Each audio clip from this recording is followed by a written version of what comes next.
Canopy by Hilton Cannes. David Eligère, directeur général en charge du développement pour Hilton sur la France et le Benelux. Je suis en charge de l'expansion du groupe sur ce territoire, sur toutes les marques.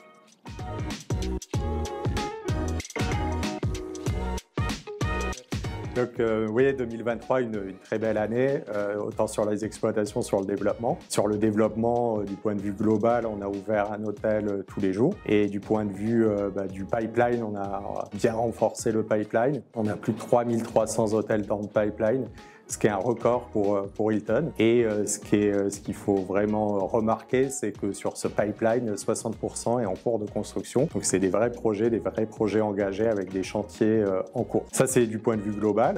Sur la France, qui est vraiment un marché stratégique, on a fait aussi une belle progression.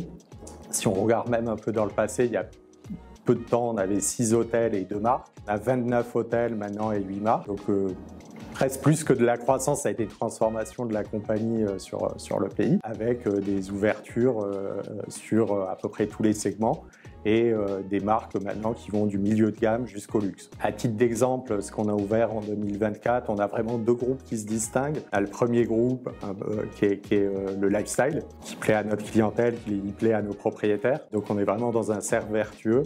Donc on a plusieurs ouvertures sur ce segment. Le premier, c'est à Bordeaux, le Marty, Tapestry Collection by Hilton. Le deuxième, on y est ici, c'est le Canopy by Hilton Cannes. Allez, je vais pousser un peu la frontière vu qu'on est à Cannes. On va pousser un peu à Monaco.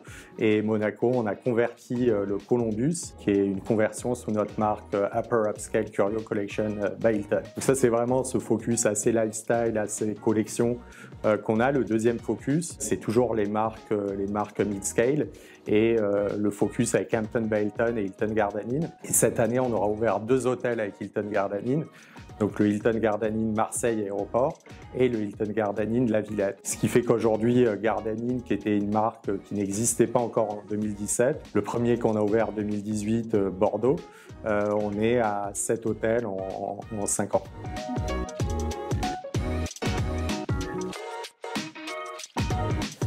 2024, on va essayer de continuer ce qui a été entamé en France. Vraiment, encore je le répète, la France c'est un marché stratégique pour nous. Donc on veut vraiment continuer à pousser, on met les ressources pour qu'on puisse continuer notre développement. Et voilà, notre objectif assez moyen terme, et on va arriver je pense même un peu plus vite que ce qui est prévu, c'est 50 hôtels. On en a une trentaine aujourd'hui, mais on en a une bonne vingtaine et encore une majorité en cours de construction. Donc on va arriver assez vite à 50 hôtels. Donc on va continuer à travailler sur les différents axes. Donc on a toujours les conversions d'hôtels existants, les adaptations d'immeubles de bureaux et le troisième pilier qui est la construction neuve. C'est vrai qu'actuellement, si je regarde les dossiers sur lesquels on travaille en France, on travaille beaucoup sur des conversions. C'est clair que l'inflation corrélée en plus avec les taux d'intérêt fait que les nouvelles constructions, c'est les dossiers les plus durs à sortir en ce moment. On en a, mais ils sont assez difficiles à sortir. Donc on fait pas mal de conversions actuellement, beaucoup avec nos marques collections, comme Tapestry Collection et Curio Collection, mais pas que. À titre d'exemple, on ouvrira cette année le Hilton à Lille, qui est une conversion d'un hôtel existant, qui ouvre avec nos partenaires de Covivio sur la gare de Rallye, à Lille. Le deuxième pilier qui prend de l'ampleur, c'est clairement la conversion d'immeubles de bureaux. On en avait pas mal parlé dans le passé, mais ça continue. Et à titre d'exemple, cette année, on va ouvrir 2 Hampton by Hilton. On va ouvrir 2 hôtels qui sont la conversion d'immeubles de bureaux. Donc il y a Charles de Gaulle, à l'aéroport parisien de Charles de Gaulle, qui vient en complément du Hilton existant pour un peu diversifier notre offre pour nos clients. Et le deuxième qui est à Bordeaux, dans le quartier Mérialec, et qui va venir aussi en complément du Hilton Garden Inn existant. Donc ça, c'est sur la partie adaptation d'immeubles de bureaux. Nouvelle construction, on va quand même avoir des ouvertures, mais en mixed use, ce qui était aussi quelque chose dont on a pas mal discuté. Comment sortir ces grands projets.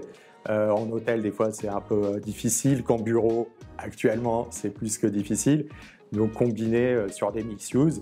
Et là, on a un exemple qui est pour moi somptueux en termes d'architecture, qui n'est pas très loin de là où nous nous trouvons aujourd'hui, qui est Nice, avec le magnifique projet de la gare Thiers, plein centre-ville, un mixed-use qui combine différentes fonctions, dont un hôtel, le DoubleTree by Hilton, qui sera notre premier hôtel sur la ville de Nice. Et on continue cette expansion sur la Côte d'Azur, comme on a fait sur Paris.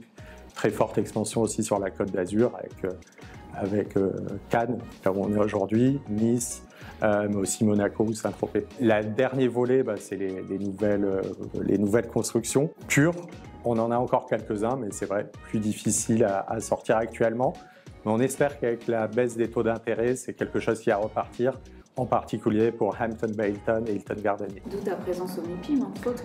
D'où notre présence au MIPIM pour parler à nos amis promoteurs, aux différents intervenants. Mais c'est vrai que c'est quelque chose qu'on veut relancer, clairement. C'est sûr qu'on ne peut pas lutter contre certains phénomènes extérieurs, comme la montée des coûts de construction ou les coûts bancaires, mais on pense que sur la partie des taux d'intérêt, ça va changer. Et on va se positionner maintenant, et pas trop tard. Donc on parle à tous les promoteurs, les grandes villes, pour savoir un peu les projets qui veulent sortir. La petite nuance, c'est qu'on est vraiment très sélectif sur les types des projets, parce que nos partenaires franchisés et propriétaires tiers sont aussi très regardants sur les localisations.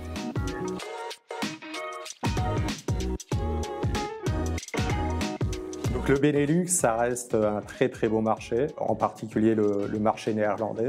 L'économie néerlandaise performe très bien. C'est un pays qui a tout de suite adopté Hilton. Un des tout premiers Hilton européens se trouve à Amsterdam dans les années 70 et on a continué sur cette lancée avec un très beau portefeuille. À titre d'exemple, l'an dernier, un de nos partenaires a fait l'acquisition de 2 hôtels indépendants à Rotterdam qui à eux deux représentaient 480 chambres qu'on a convertis dans la même année que la signature. Donc on a signé le contrat en 2023 et ouvert les hôtels en 2023 tout en mobilisant toutes nos équipes franchises de pre-opening et on a ouvert donc ces 2 hôtels. Donc le premier DoubleTree by Hilton et le deuxième Curio Collection by Hilton. Donc ce qui vient en complément de notre offre à Rotterdam où on a déjà un Hilton et un Moto by Hilton. Merci. Thank you, merci.